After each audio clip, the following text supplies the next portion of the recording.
Sources say the government plans to raise fees at public hospital emergency rooms based on the patient's level of urgency. A fatal knife attack on the street in Fotan.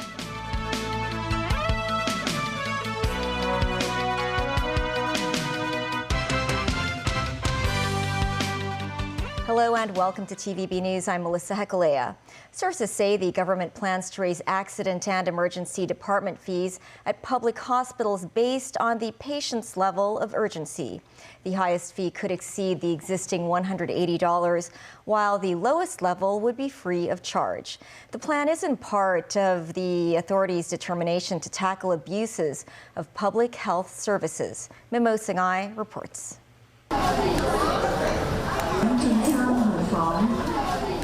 At about 1 p.m. on a weekday, the waiting area of the A&E department of Tuen Mun Hospital was packed with patients. The department's dashboard showed that 78 people were in the queue.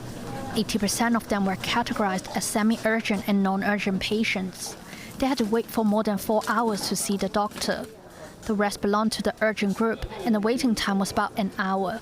Some semi-urgent and non-urgent patients explained why they visited the A&E department.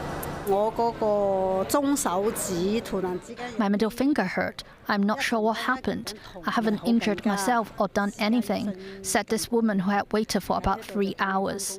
This elderly woman was an urgent patient, but she also waited in the lobby for 4 hours. I found blood in my urine, and the nurse asked me to come to the A&E. Where are the doctors? I don't see them, she complained. The hospital says the root of the problem lies in the fact that the department attracts a large number of non-urgent patients. For instance, the average daily A&E patients before and after a long weekend reaches 500. A doctor said medical professionals in the past might not spend too much time treating stroke or heart disease patients at A&E.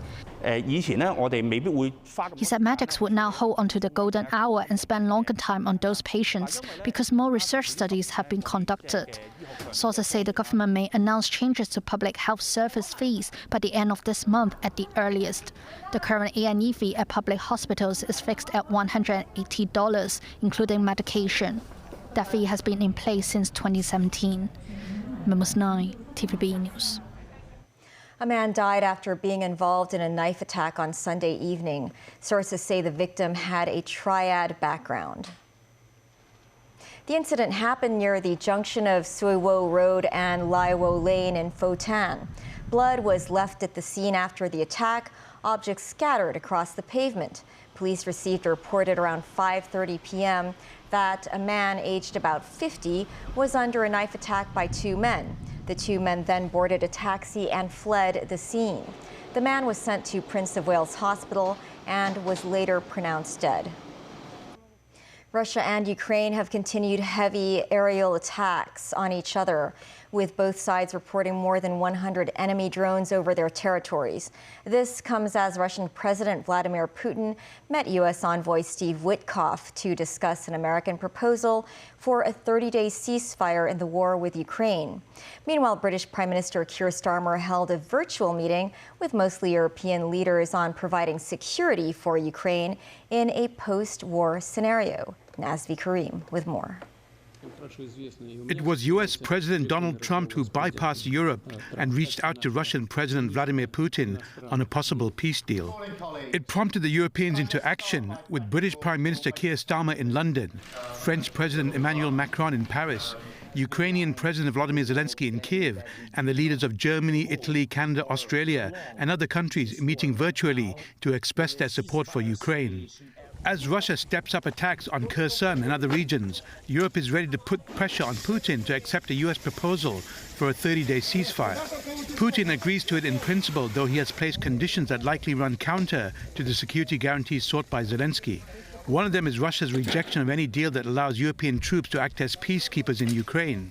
Starmer said the coalition of the willing is committed to securing any ceasefire.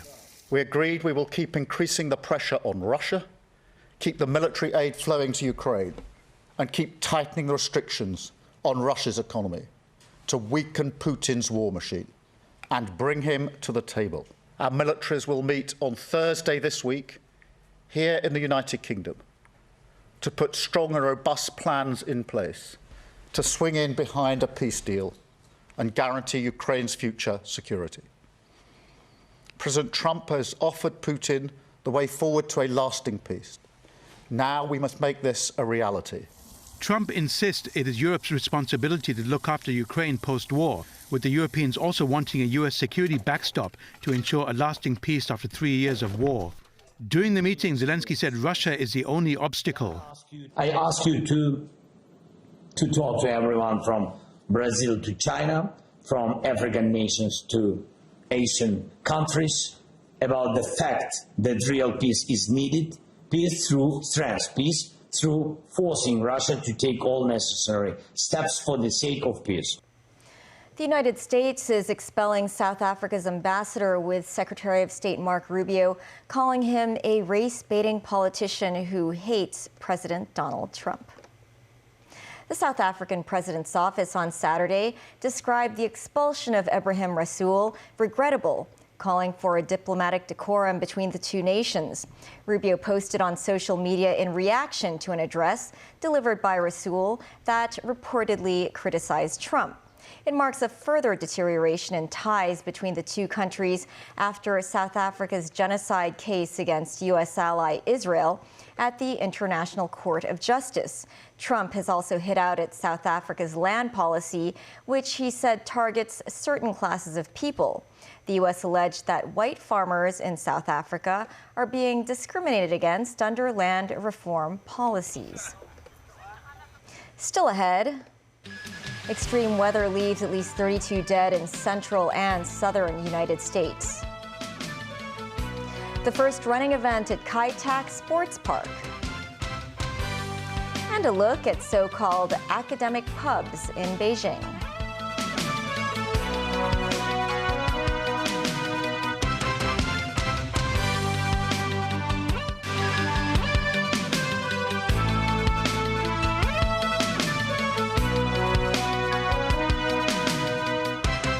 Welcome back. Violent tornadoes and high winds have decimated homes, wiped out schools, and toppled semi-tractor trailers in central and southern United States. The huge storm system left at least 32 people dead as it ripped its way across the region. Daniel Rao reports. A massive storm system moving across the United States has unleashed winds that triggered deadly dust storms and fanned wildfires. The extreme weather conditions were forecast to impact an area that is home to more than 100 million people. Evacuations were ordered in some Oklahoma communities as more than 130 fires were reported across the state. Nearly 300 homes have been damaged or destroyed in Oklahoma due to fire. Speaking at a press conference, Oklahoma Governor Kevin Stitt said some 266 square miles have burned so far in his state. What we know right now is there's about 170,000 acres that were burned, and forestry is up flying right now to kind of get the exact number. We have, last night I had a report of about 293 homes / structures that were destroyed.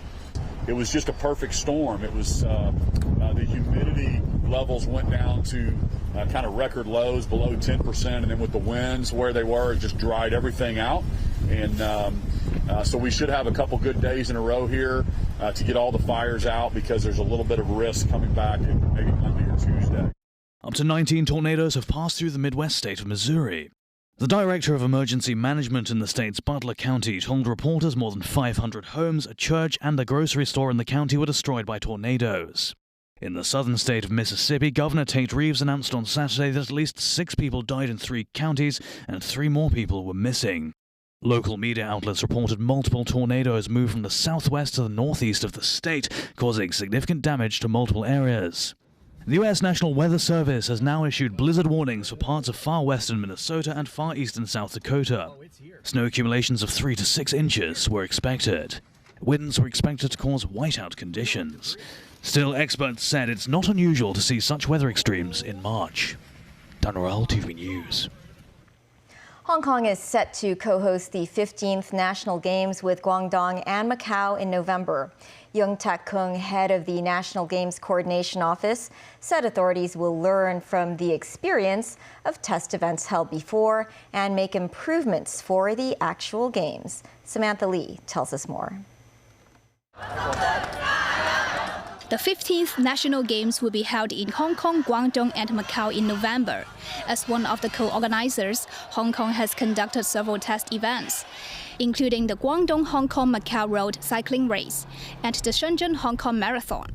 Speaking on a radio program, Yung Tak Kung, head of the National Games Coordination Office, said those trials ran smoothly, but there was room for improvement.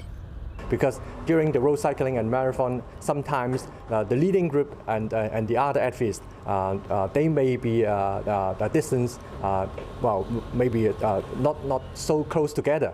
So how we can provide better support to them, that is one area that we think we can further improve. The National Games will feature events for 34 sports, of which the city will stage 8, such as triathlon, fencing and golf. Besides, the Games will also stage 23 mass participation events, which are open to members of the public.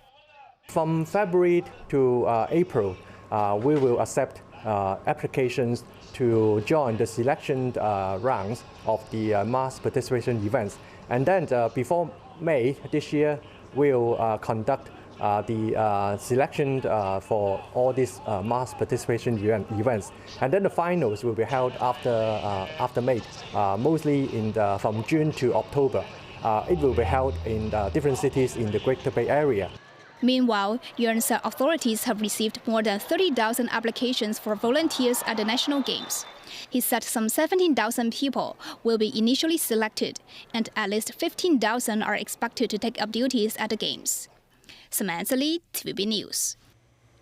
The first running event was held at Kai Tak Sports Park today. About 3,200 runners took part. The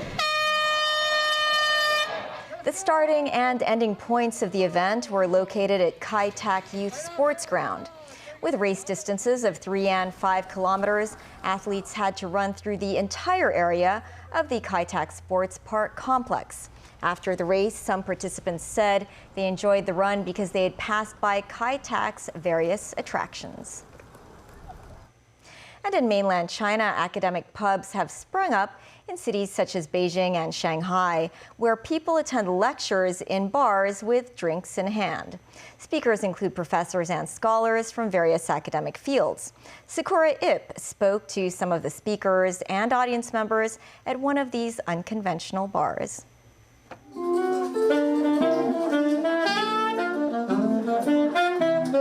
Instead of a bookstore, it's a bar that has transformed into a hub of intellectual exchange during weekend evenings. Located in Wudaokou, Haidian District, Beijing, a neighborhood known for its world-famous universities like Peking University and Tsinghua University. This bar attracts speakers and audience members comprising professors, researchers, and postgraduate students. Li Xiaokai, a doctoral student from Beijing Normal University, is one of the regulars here. He has shared his research on systems science. He is building a big data system to analyze the patterns by plotting the timelines of famous philosophers, economists, and politicians publishing their works. This is also a stage for entrepreneurs. Dong Junhong completed her bachelor's degree in Australia. She's now developing games related to urban exploration and city walks as her second career.